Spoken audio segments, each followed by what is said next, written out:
नमस्कार। प्रादेशिक मौसम केंद्र नई दिल्ली द्वारा दिल्ली एनसीआर के किसानों के लिए मौसम आधारित कृषि सलाह इस प्रकार है।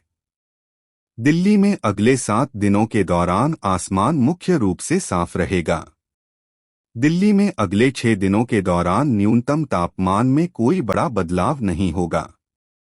अगले 6 दिनों के दौरान न्यूनतम तापमान सामान्य से अधिक 1.6 डिग्री सेल्सियस से 3.0 डिग्री सेल्सियस से लेकर काफी अधिक 3.1 डिग्री सेल्सियस से 5.0 डिग्री सेल्सियस रहने की संभावना है। दिल्ली में अगले 4 दिनों के दौरान अधिकतम तापमान में कोई बड़ा बदलाव नहीं होगा और उसके बाद इसमें 1 से 2 डिग्री सेल्सियस की मामूली वृद्धि होगी।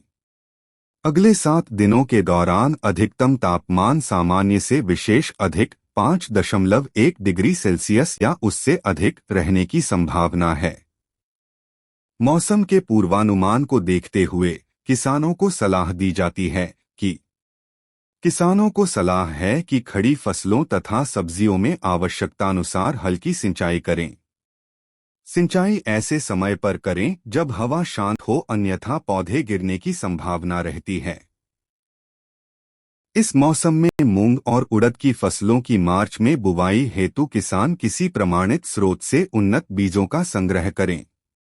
मौसम को ध्यान में रखते हुए गेहूं की फसल में रोगों, विशेषकर रतुआ की निगरानी करते रहें।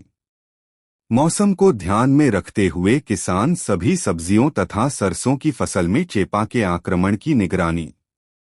मौसम को ध्यान में रखते हुए फ्रेंच बीन, गर्मी के मौसम वाली मूली इत्यादि की सीधी बुवाई हेतु वर्तमान तापमान अनुकूल है, क्योंकि बीजों के अंकुरण के लिए यह तापमान उपयुक्त है।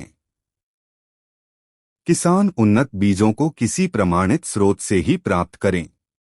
मौसम को ध्यान में रखते हुए किसान टमाटर, मिर्च, कद्दू वर्गीय सब्जियों के तैयार पौधों की रोपाई इस सप्ताह कर सकते हैं। इस मौसम में प्याज की समय से बोई गई फसल में थ्रिप्स के आक्रमण की निरंतर निगरानी करते रहें। मौसम को ध्यान में रखते हुए टमाटर के फलों को फली छेदक कीट से बचाव हेतु किसान खेत में पक्षी बसेरा। इस मौसम में बैंगन की फसल को प्ररोह एवं फल छेदक कीट से बचाव हेतु ग्रसित फलों तथा प्रोरहों को इकट्ठा कर नष्ट कर दें। इस मौसम में गेंदे में पुष्प सड़न रोग के आक्रमण की संभावना बढ़ जाती है, अतः किसान फसल की निगरानी करते रहें। कृपया लाइक, शेयर और सब्सक्राइब करें। धन्यवाद।